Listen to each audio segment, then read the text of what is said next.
All right, YouTube, how you doing? Welcome back to the channel. It is Tuesday, April 15th. We have a full MLB slate to dive into in today's video like we always do. I'm going to dive into each and every one of these games. I'm going to give you my prediction on the side. I'll give you my prediction on the total. We'll talk about any other plays like player props that we like within the game as well. But as always, guys, keep an eye down on the pinned comment of this video. That'll take you to all of my final plays if that does interest you. When I'm actually rolling with myself, absolutely free down in the pinned comment. All right, YouTube, how you doing? Welcome back to the channel. I tell you guys I'm a dummy all the time. They don't suck. They've just been sucking. Get them down to -3 for more juice than Jose Canseco in his prime. Tell me you're new without telling me you're new. So don't go jumping down my throat in the comments, right? If you want to fade me, or if you do want to ride me, this still leaves a bad taste in my mouth, right? And remember, more chins, more wins. All right, we've been talking about the heater we've been on, and we can't celebrate the heater if we can't acknowledge a tough night. And it stinks too, because even our upside wasn't all that great yesterday with all the juice that we had on the board. But our only two plays, Padres team total, Giants team total, those cash. We had 3 player props that did not come through. Jake Mangum and Danny Jansen, they were in batting practice with the Red Sox, so that didn't come through. The Tigers, Brewers, Nerfy in the first 5 under also slipped through. And then Mark Vientos, we kind of sweated out for a little, but ultimately does not come through. So yeah, I guess we were due for one of these bad days. Can't hide from it. It was a yikes night. Even the Padres team total, though you look at it and it's like 10, there was a couple innings there where we're scrolling, refreshing, hoping that this one at least comes through, because you know what, 2-5 versus 1-6, I don't know. To me, it would have been a little bit different, but you know what? Let's take that womp womp one more time, and then we'll forget about it, right? Let's go ahead and dive into this slate, guys. Hit that like button, hit that subscribe button. Our NBA play-in video should be live by the time you guys are watching this now as well. If you are interested in the NBA plays today, in the NBA video, go ahead and check that out. But like I said, let's move on from yesterday and dive into today's slate. I'm fired up today. I'm excited today. I don't know if it's because NBA playoffs are starting or if because we're coming off a loss and I want to fight back. Who knows, but I'm excited. Let's dive in. We got Pittsburgh taking on Washington in game number 1. Mitch Keller on the bump going up against Jake Irvin here. Keller so far this year has definitely been up and down in my brain. Really good start against Miami to start the year. Then he pitched against the Yankees and gets shelled. Then he went against St. Louis. And St. Louis, I would consider a decent offense, right? And he went 7 1/3, no earned runs, 6 strikeouts, 1 walk, 4 hits. On the other side of things, we have Irvin, who has pitched 3 times, but he's making his first road start of the year. He's been just mediocre, but he's gone up against Philly, Arizona, and the Dodgers. So it's tough to sit there and be like, oh, he's not going to pitch well, right? Now, he has a very small sample size, just 11 plate appearances against this Pirates team. Numbers aren't all that great, but again, just 11 plate appearances. Mitch Keller has a decent sample size, and he looks pretty good. The one thing that's holding me back, I will say this, I don't think that I want to back Mitch Keller today, solely because I don't have all the, I kind of want to see what type of player he's going to be. Remember last year when he looked, through 2 starts, like he might be a Cy Young-esque guy, and then he just had a roller coaster year of the rest of the year. That's not what I want to get involved with super early with Pittsburgh. Throw in the fact that, Washington has lost, 4 of their last 5 games. At some point, they'll bounce back. The thing that's hanging me up on this one is that Washington's 1-6 on the road this season. They cannot play on the road. Their offense doesn't look all that great on the road. And you would think that they have an offensive advantage, right? But again, just not on the road. So I will lean Washington. It's just going to be really tough for me to get there myself, knowing their road stats and also knowing that, Mitch Keller at his ceiling and could be pitching really well, right? But this Pittsburgh offense, doesn't matter how well Mitch Keller pitches, if Jake Irvin just pitches normal, I don't think we should be afraid of this Pittsburgh offense. So I'm going to lean towards the Washington side of things. I almost want to look at Washington team total over, but again, road, Mitch Keller, there's a lot of factors that are kind of throwing a wrench into my plans here, but I don't think that the Pittsburgh offense is going to be all that tremendous. So maybe we could look at like a Pittsburgh team total under 4.5, something like that. When it comes to player props, yes, I am still going to be trusting our unders data and everything like that, right? We're not going to let a couple bad plays yesterday get under our skin. I'm looking at Cruz here, right? We have Dylan Cruz under 1.5 hits, runs, and RBIs. To start the year, he hasn't been all that, phenomenal, I guess. I can't sit here and say that he's been terrible, but he's only averaging 0.7 hits, runs, and RBIs per game. And let's face it, if this guy goes out there and gets a big hit and multiple hits per game, we're screwed. But I don't think that Mitch Keller, is going to be all that terrible against him. This is a guy that bats, using last year's data as an example, 10 points lower when it's a right-handed pitcher. Mitch Keller, 10 points batting average against better when it's against a right-handed batter. So I kind of like the spot here. He's 0 for 3 against Keller in his career as well. Also worth noting that it looks like there's going to be a decent amount of rain, but the wind is flying out to center field. So take that for what it's worth, right? Do you trust the rain impacting baseball more, or do you think gusts of wind help runs and help players? So that I'll leave up to you guys, because again, I'm not a weatherman, but I would say the rain definitely could keep this one low scoring, but they threw in an 8.5 total. So I think that they're almost saying, the books are saying that might cancel out in a sense. All right, Miami taking on Arizona. We don't have to spend too much time on this one, because I think my mind is pretty made up. I mean, you have Merrill Kelly, who has not looked good to start the year. He's starting for Arizona today, but he's going up against Miami's Connor Gillespie, who I also wouldn't sit here and just tell you that I think has looked tremendous. He's had some good starts, decent starts, right? I think we could say good overall, against the Mets twice and against Pittsburgh once. This is by far and away the best offense that he's seen, and this is an Arizona team now going up against a right-handed bat who they absolutely love. He's going to throw fastball, cutter. They hit that well. He's going to throw changeup, slider. They're just middle of the pack against that. I think this is a good spot for Arizona, maybe taking a peek at their team total over, but if you could still snag Arizona, I think right now it's like minus 160 on the money line. I think that they have the starting advantage, the offensive advantage, and then the bullpen advantage. Minus 160 maybe as far as I'd go, but I think that that's where I would end up looking. And this Arizona team starting to play some basketball, starting to play some baseball, right? 4 of their last 5 games they have won, and they've scored 4-9. In the loss they had 0, but then 5-5 runs. So their offense is starting to tick up a little bit as well. Miami, I'm not going to throw a parade for them, having a good series against Washington. They did look very good, but I do think that, they're going up against a bullpen now that's a little bit of a game changer. If we look at that Miami game, especially when they scored, 11 runs, 6th inning on, they scored 8 runs. And then the game before that, they scored a couple runs in like the 5th and 6th inning as well. So I'm not ready to throw a parade for them putting up those numbers. As a way different bullpen. So give me Arizona and a potential lean towards the over, or an Arizona team total over. All right, Cincinnati taking on Seattle. This is kind of weird to me, because we're looking at 2 teams that are kind of playing good baseball right now. They started slow, now they're playing good baseball. Cincinnati coming off of a sweep against Pittsburgh. The series before that, they took 2 of 3 against San Francisco. The Pittsburgh one doesn't impress me. The San Francisco one kind of does. Seattle coming off of a sweep against Texas, and they took 2 of 3 against Houston before that. The Houston one impresses me, not exactly the Texas one. So I'm confused as to where to come out on this one. But we'll work through it here. So we have Luis Castillo on the bump, the good Luis Castillo for this Mariners squad. He has not pitched on the road yet this season, so I think that that's worth keeping in mind. But the dude's off to a very, very good start. Athletics, he pitched well, then they pulled him, and then all of a sudden Athletics got to the bullpen. Against the Tigers, who were proven to be a pretty solid offense, he went 7 innings, 5 hits, 2 earned runs, 5 Ks, did have 2 walks. Then he went up against Houston, who they ended up losing that game too, but he went 5 innings pitched, 0 earned, 6 Ks, just 5 hits. So Castillo's pitching well. His numbers against this Red squad aren't all that terrible, but only 22 plate appearances against, but expected batting average against 219, expected slugging 246, expected WOBA 226, so pretty good. Lodolo only has 6 plate appearances against this squad, so not worth jumping into. One spot, and this is very early, so the sample size is bare minimum. One spot the Seattle team has been good this year is batting against lefties on the road, and I'm trying to see how many they've faced. I almost want to say it's 1, maybe 2. So take this with a grain of salt. I know I'm saying that a lot to start the year, but it's just the fact of the matter. 296 against lefties on the road this year. WRC plus nearly 150. That's 3rd best in the league. 5.9 walk rate, second best. 5.9% K rate, second best. 17.6% walk rate, best in the league. Slugging of 6, second in on-base percentage. So I think the Seattle team could be in a decent spot here. Do I love them, a team that has kind of a cold offense in Great American Ballpark? Not necessarily, but you know what? I'm going to lean towards Seattle. I think that they have a slight pitching advantage here, but I have to lean towards the over, right? Like, I think that maybe this is a spot in which they can put up some runs, and if you just put it in a vacuum, take out that I'm leaning towards Seattle, I don't think the conditions in the park today are inducive of an under game. So unfortunately, they kind of conflict, but that's what I'm leaning towards.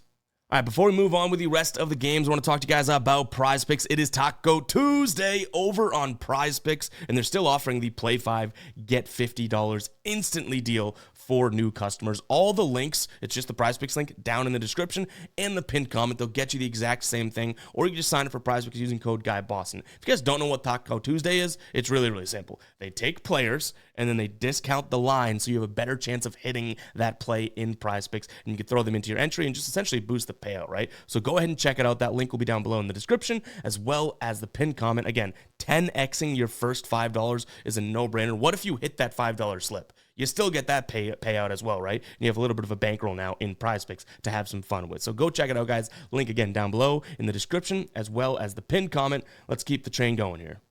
Philly taking on San Francisco. So this one went according to plan. Is one of the few things that we looked at yesterday that went according to plan. San Francisco put up a big number.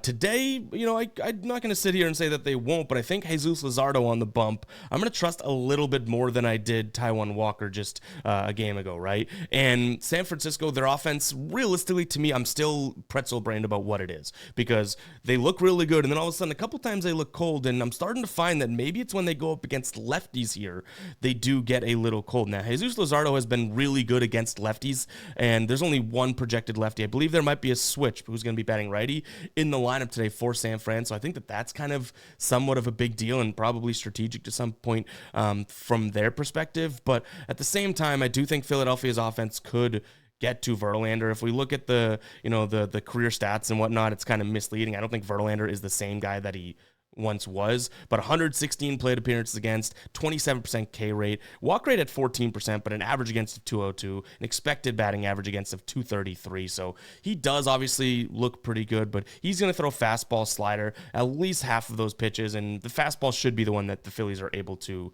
hit. So I will, again, it's kind of a slight lean, but I will lean towards the Philadelphia Phillies in this spot. Last time they saw him, which was last year when he was with Houston, he went 5 innings, 7 hits, 4 earned runs, 1 home run, just 3 strikeouts, 1 walk. So Philadelphia hopefully can get to him.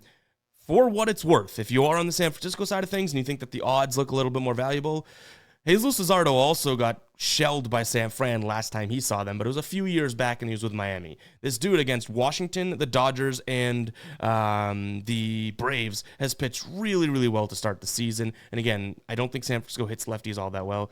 Give me the Phillies on the money line. Maybe the first 5 though, because I do think San Francisco's bullpen is getting less credit than it deserves. I don't know. Maybe that's a crazy take by me, because they definitely could be exceeding expectations in a sense. But I think that they actually have a fairly solid bullpen, so I'm going to lean slightly towards the first 5 more, I guess.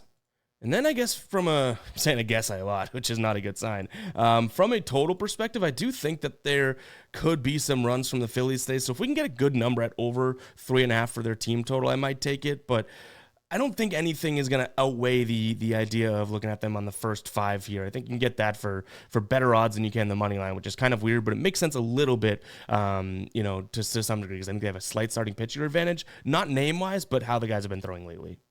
Baltimore taking on Cleveland. We have Charlie Morton on the mound going up against Logan Allen. In terms of Baltimore hitting lefties this year, it's been a struggle. Now, I think you can kind of make the argument that their offense has kind of been a struggle. For a team that has a good offense, like they've had and I don't want to say that they can't score runs. They've had plenty of games in which they put up a lot of runs, right? Like they scored 6 in that game on Sunday against Toronto and lost the game because Toronto scored 7. So I'm not saying their offense is bad or anything like that, but man, they can't seem to string consistency together for any reason, right?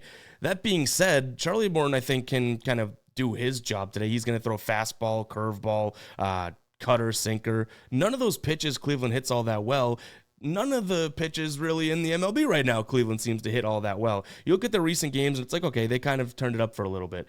But that was just a 3-game sample size. They went right back to reality yesterday and scored 2 runs against, or was that 2 days ago, against Cole Reagans, right? He pitched really, really well. And keep in mind, I've been saying Cole Reagans is going to have a good year. People think that it's hollow and that he's not that good. I think the dude is legit. Anywho, I don't think that there's much value in Cleveland today, even though they're the big underdog and that type of thing. I think getting Baltimore, who bullpen only has up to go from here.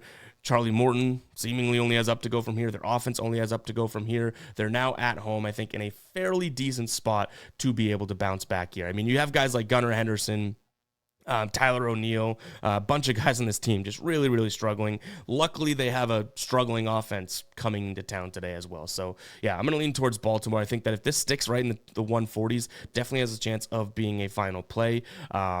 And it's not exactly a total fade of Logan Allen. Like I said, they've been struggling against lefties and whatnot. He hasn't had the best season, but maybe this is a good spot for him.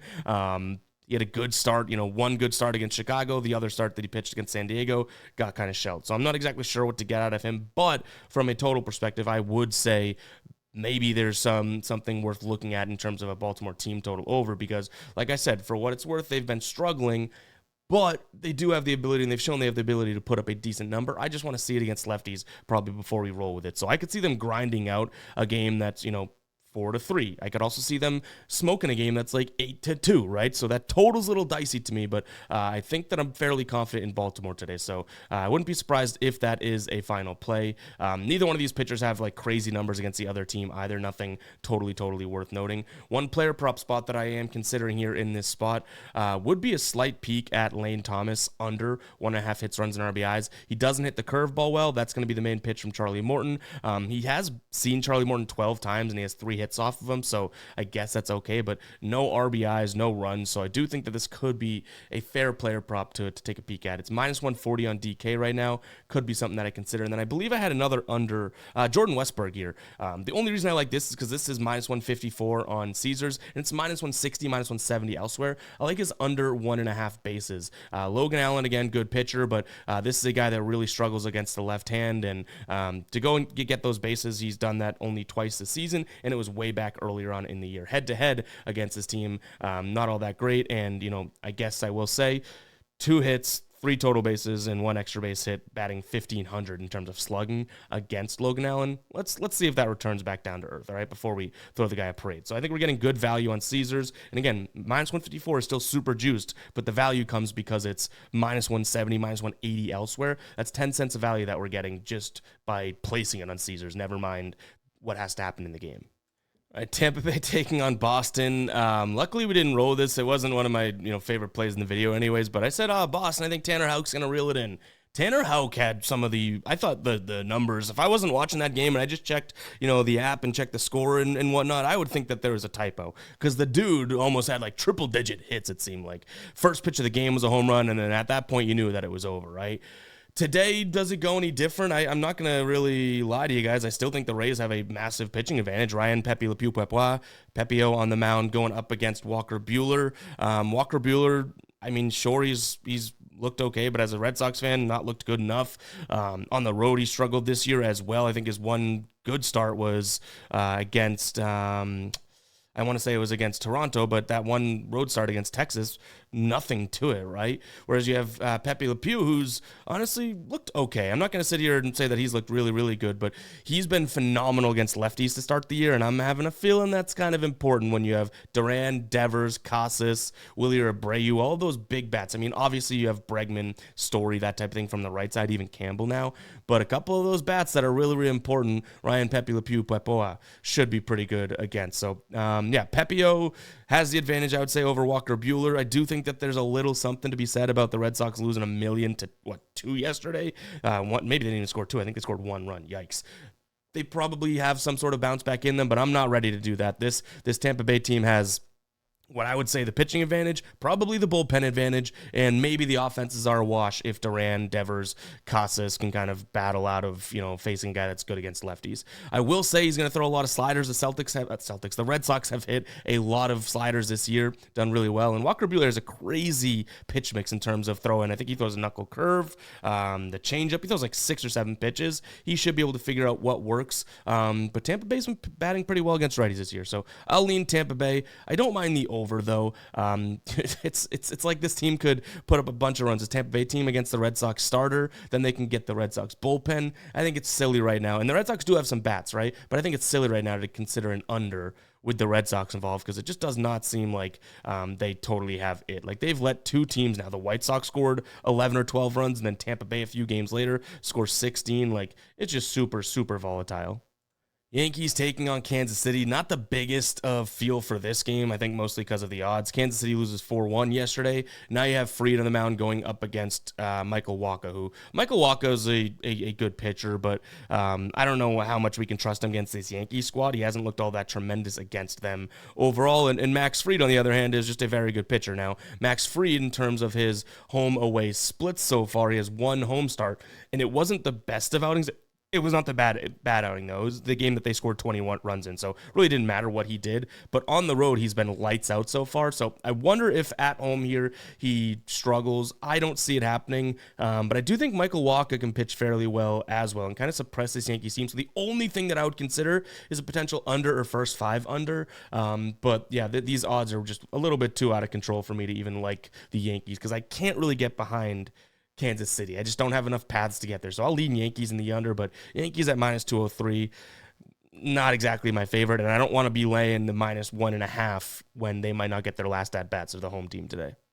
All right, Blue Jays taking on Atlanta. I think this is going to be a good game. Schwellenbach on the mound for this Atlanta team going up against Kevin Gausman. Now, Kevin Gausman had a really good outing. 8 innings pitched, 10 strikeouts, 0 walks, 4 hits, 0 earned. 1 run did come in, but 0 earned against the Red Sox in his last start. The start before that looked meh. The start before that looked okay. His 3 starts so far on the season. Schwellenbach has been dominant to start the year now. San Diego, Miami, Philly, I would say 2 of those teams, San Diego and Philly, really good looks for him. So I think the pitching has a slight advantage over both offenses in this case. Toronto's offense does...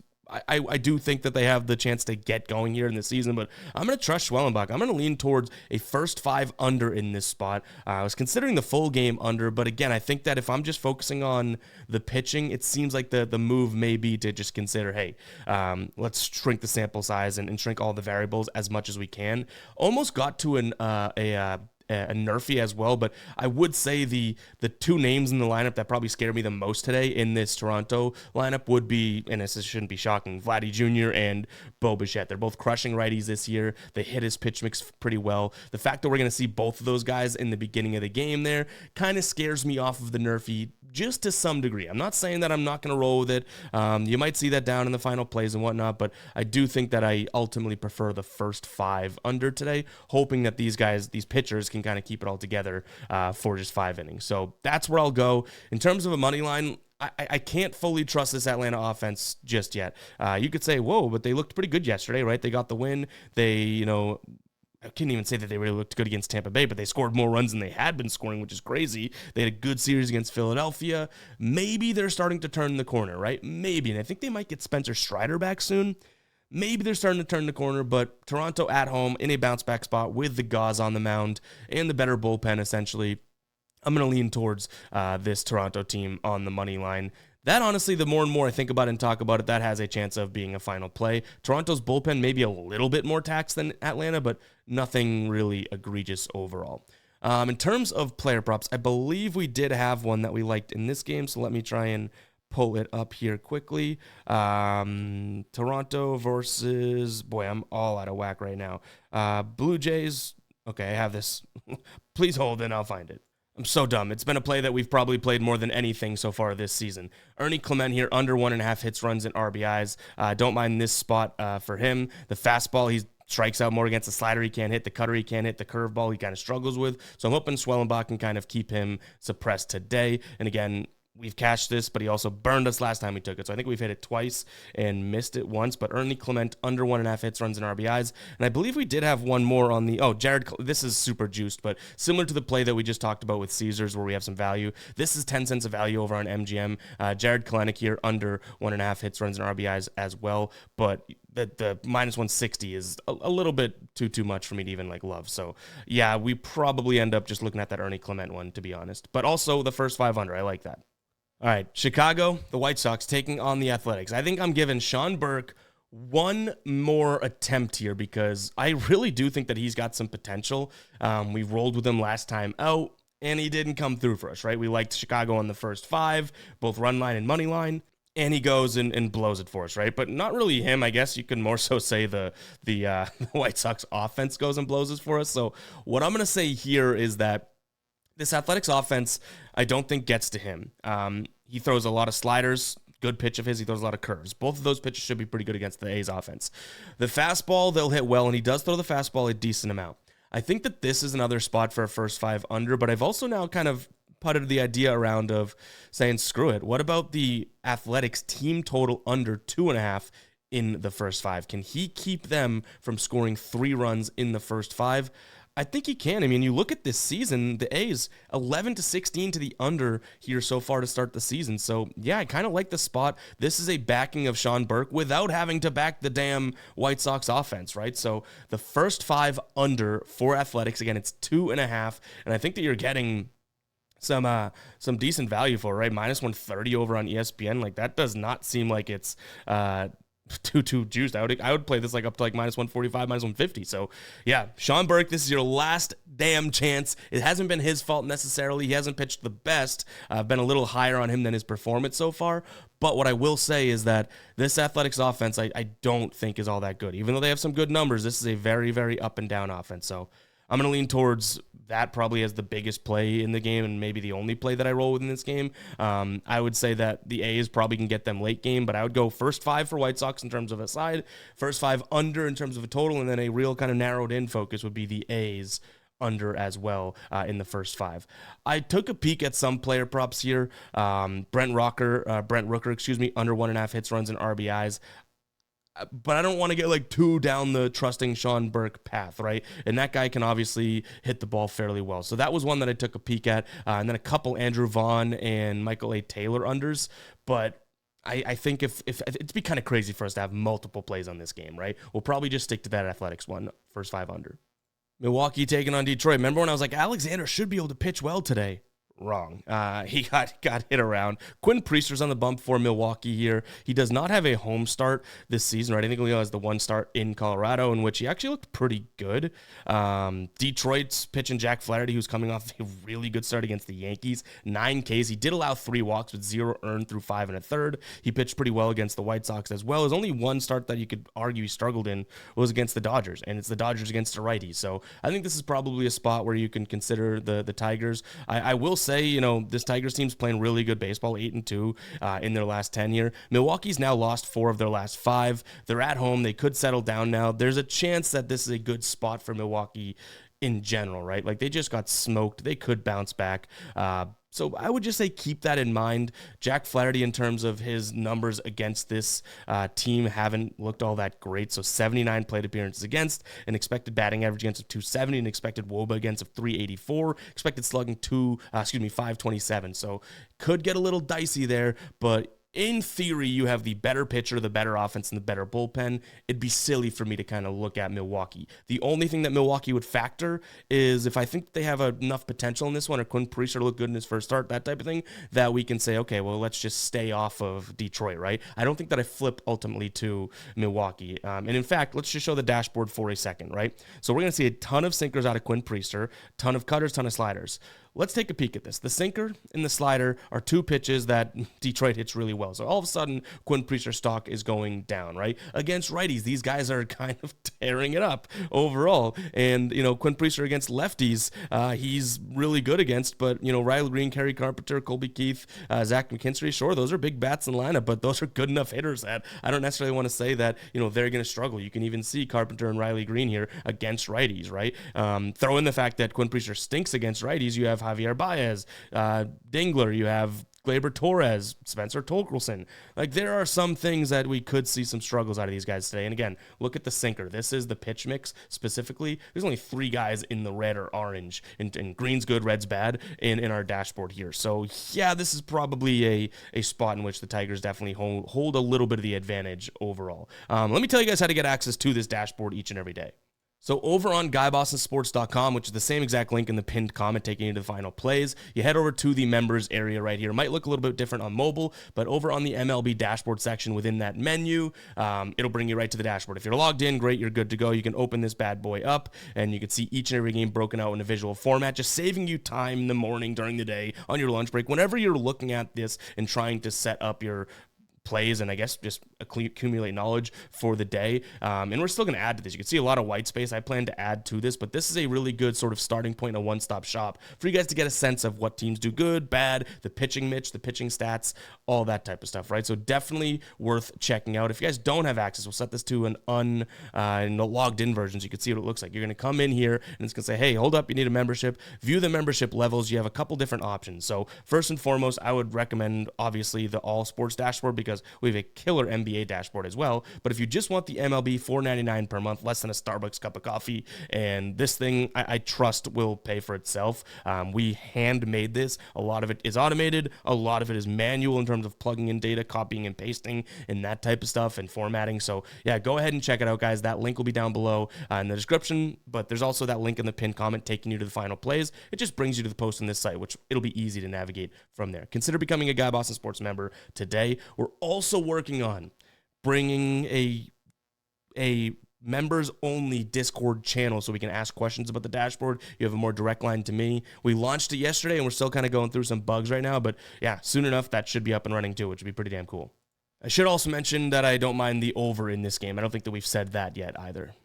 All right, next up, Minnesota taking on the Mets. You got Bailey Ober taking on Tyler McGill, who Tyler McGill, give him some credit, right? Having a decent start to the season for what it's worth. Do we want to put all of our stock into it and say that we trust him long-term and all that? Not all that sure, but the dude's allowed one run through, what is it? I think it's like 19 and a third pitched. He's gone up against Houston, Toronto, and Miami, so maybe that's what it is, but are we going to sit here and act like Minnesota is like that much better or any better of an offense? I'm not. So I think that you have Bailey Ober, who's also, pitching pretty well. You exclude that one start against St. Louis. His next couple starts bounce back spots for real, but he went up against Houston and Kansas City, and those offenses are still kind of TBD, right? So now we have the Mets, who I still believe in this offense, and I do think you should too, but it's getting kind of hard to. With Tyler McGill on the mound, but Bailey Ober on the other side, who I don't think is all that bad of a pitcher, I think this is a spot where I'm talking myself into the idea of a first five under, because you have a struggling Minnesota team, struggling Mets team offensively, and two pitchers that I think are at the very worst serviceable on the mound. So first five under for me in this one. The one thing I'll say, and I think you should definitely keep this in mind, is that at some point I think this Mets team comes alive, and Tyler McGill also could kind of fade off in a sense, right? So it's like there's multiple factors that it could be today that things just kind of flip on its head. But to me, it's still worth considering. Like I think it's silly to lean towards an over and definite side of like Minnesota or something like that today. So I'll lean Mets in a first five under, but kind of simple as that. Moving on, Cardinals taking on Houston. Houston, I would have honestly expected them to come into this one a little bit more juiced. Minus 130 right now is the number that we're looking at, and I think you can even get a minus 120 out there. So this is moving in a direction that I did not expect. So maybe there's something going on with the lineup and whatnot. They lost yesterday 8-3. I'm not putting too much weight into that. Sonny Gray is, like I said, I think he's lost a step, but his steps that he has are still looking pretty damn good. He went like 7 innings, I think, into the 7th at least, right? But now on the mound for Houston has been Hunter Brown, and the dude's been pitching really, really well. You could make the same argument I've been saying about even the last two pitchers we talked about, that maybe the competition isn't there. He went Mets, Minnesota, and Seattle so far. But Eric Fedde, who's having a up and down year, Boston got to him, but other than that, he's looked kind of really good. But he's also gone against Minnesota, Pittsburgh. It's like, I think we know what these two pitchers are ultimately, just from their history and their career. So I think there's a strong Houston pitching advantage and a Houston bullpen advantage here in this spot. So that kind of made up my mind for me. I like Houston on the money line. I guess there's a concern that, they're on the road, but they're 7-9 this year. They're 3-4 on the road. Is it all that bad? I wouldn't necessarily say that at all, right? So yeah, give me Houston money line. In terms of a total, I don't know what to make of this Houston offense. So maybe Fedde does have a good game. Maybe the St. Louis bullpen kind of blows it. They haven't been all that tremendous, but I would say this is probably like a 4-3 game. So very, very slightly into the under for me here. Texas taking on the Angels. Tyler Mahle on the mound going up against Yusei Kikichi. I've seen a couple different starters listed, so we're going to break this down as if Mahle's going, but I think I've also seen, forget who else the other one was, but I believe it's getting closer and closer to the Tyler Mahle effect. So we'll take that as gospel truth as of right now, but just know that could probably end up changing, right? In terms of this one, though, where we'd go, I would say that you could go in either direction. I know I always admit when you guys, it's right that you guys would be like, that's so annoying when you do that, but let me tell you why. So you do have this Angels team who has looked pretty good. I mean, they're averaging 5 runs 4 per game. They'd have a better record if they weren't allowing 5.6 runs, and they're still 9-6. You have Texas, who's 9-7, but Texas is 6-1 at home here. So though they've lost 5 of their last 6 games, 6 games I think it is, and they've been getting crushed, they're at home, and they should be a little bit better at home, right? And then, Molly on the mound, do I really want to trust him? I don't know if I can say that. But I can admit that I don't necessarily think it's the worst spot for him. He's going to throw a ton of fastballs, a ton of splitters. Sure, this LA team hits that fairly well, but I think this LA offense at some point fades off into the distance, and we've kind of started to see that, right? That whole series against Houston, 3 runs. Like, I've never really believed in this offense. So even though what we've seen in terms of sample size, they should be able to hit the splitter, the fastball, all that, I think that ends up fading out. You flip it over to, and we can show you with the dashboard, probably easier shown than just talked about. Flip it over to the other side, Kikichi on the mound, who I do think is really good, and I never said his name correctly. I understand that. He throws a ton of sliders. If we look at this Texas offense, the one pitch they're going to hit well is the slider, even from the projected lineup perspective. The one little lane here, in fact, I'm in the way, the one little lane here over is the slider that they hit well. So maybe Texas does step it up, and you're getting a short favorite here at home. I think Texas is going to be the side that I look at. Do I think there's going to be a lot of runs scored in this game? No. I just think that this Texas bullpen can keep the A's down. So I'm going to lean Texas and the under, and giving Kikuchi a little bit. I just said it right. I think I just said that right. We'll take it. I think giving him a little bit of credit could kind of lean us towards the under as well, because I do think that he's a good pitcher. A player prop spot that I'm considering is going to be Jake Berger, under 1.5 hits, runs, and RBIs. Has decent numbers against Kikuchi, so obviously that's, and decent meaning 4 plate appearances against 1 hit. So it's not all that great, but he does struggle mightily against the left-handed side. His WRC plus drops, his average drops. He hits the fastball well. Kikuchi's gonna throw a lot of fastballs. The slider, he strikes out. He's an all or nothing guy against the slider, which is kind of scary to take an under hits, runs, and RBIs, because that means he's going to swing and miss and whiff, right? Or he could have his struggles with, sending it. We could have our struggles with him sending it over the wall. So I do like him under, again, 1.5 hits, runs, and RBIs. I think that could be a final play, because I do think Kikuchi's going to pitch well, and he hasn't really been seeing the ball as well as we'd like if you were on the over today. We're on the under. All right, San Diego taking on Chicago, the Cubs here. This one just comes down to the starting pitching for me. Shota Imanaga's on the mound going up against Randy Vasquez. That's almost like enough said. Obviously, we want to say a little bit more about it, but realistically, that is what's making up my mind. And San Diego's been playing really, really good baseball. I understand it. I'm not trying to knock that, but Shota Imanaga has been phenomenal against the current guys that build up this roster. 44 plate appearances against. He's got a 25% carry rate, 4.5% walk rate, average against of 143, a WOBA against of 180. I think that he should be in a fairly good spot. You throw in the fact that he's a lefty. That is the side that San Diego has struggled. And when I say struggle, use quotes, struggled, because they're still a phenomenal offense, but then the number 1 average team, they dropped to number 7 or 8 when it comes to lefties. So yeah, it's not exactly the best offensive spot for them. He's going to throw that splitter, right, Shota? And this is a team that kind of struggles against the splitter. What I will say is they are packing the lineup with righties today, and I don't even know if that's the move. Like, lefties seem to be able to get to Imanaga more just in his couple starts here to start the year, but there's a lot of righties today, so I like his spot. He did have a bad outing. I forget who they just went up against. That was his first bad outing of the year, but prior to that, he had 7 innings pitched, like 5 innings pitched, and allowed 2 runs through all of those. So really, really good. One of those being against San Diego. Now, it was in Chicago, a little bit worse weather, obviously, so that's, matters. But yeah, 7 1/3 against the San Diego team, 1 earned run, 4K, 0 walks. Comes down to him to me. I'm going to lean towards Chicago. Do I like the idea of paying, minus 140 and beyond? Maybe not, but I do think in a bounce back spot with him on the bump could be a good look. But this would be first 5, if anything, because we're seeing, a spot in which, this bullpen is not as good as San Diego's, and there's just a massive, massive pitching advantage. So if I were to roll with this, I guess I should say it would be first 5, right? Suzuki's back in the lineup. We do have, some good news there, right? DHing there. So Happ, Tucker, Suzuki to start the lineup. Not all that terrible, but realistically, Randy Vasquez, never been a guy that I've wanted to totally back. So yeah, give me the Cubs on the first 5. We'll go first 5 money line. I was going to think run line for a little bit better of odds, but first 5 run line for, what can we get that at right now? Minus 145 on DK. That is not half bad to me. So yeah, we'll lean in that direction. Okay. Cubs first 5 money line is going to be the look there. And yeah, that might even be a final play. Total wise, I kind of like the idea of a Cubs team total over as well, but maybe a first 5 team total. Again, I'm trying to really isolate to Randy Vasquez.